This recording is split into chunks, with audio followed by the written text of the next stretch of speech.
suku dan yang kedua beda. Setiap angka itu disebut suku. Jadi ini itu disebut dengan suku. Setiap angka itu disebut dengan suku. Apakah semua angka bisa disebut suku? Tidak.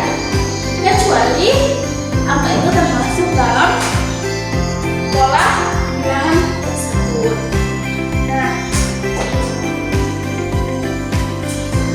contoh, ada pola bilangan 4, 7, 10 dengan 13. Nah, 7 dikurangi berapa sehingga mendapatkan 4? Berapa? Ya, benar, 3. Jadi,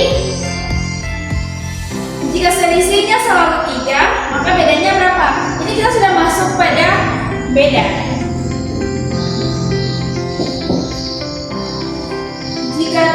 Jika selisihnya selalu 3, maka bedanya berapa? Ada yang bisa jawab? Ya, benar, 3.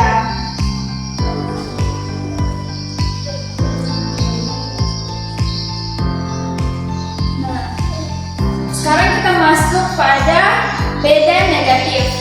Kalau dia beda yang ini, beda yang normal, dia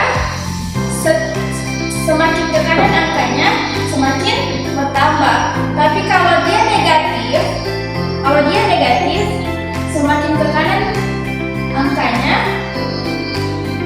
maka semakin menurun jumlahnya. Contoh, ada contoh ini. Beda negatif. Beda negatif itu ini ada 20,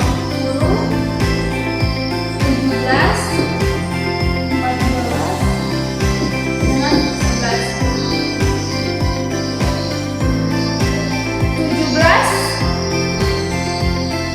11. 20 dikurangi 17 adalah 3. 17 dikurangi 3, 17 kurang 20 kan hasilnya negatif.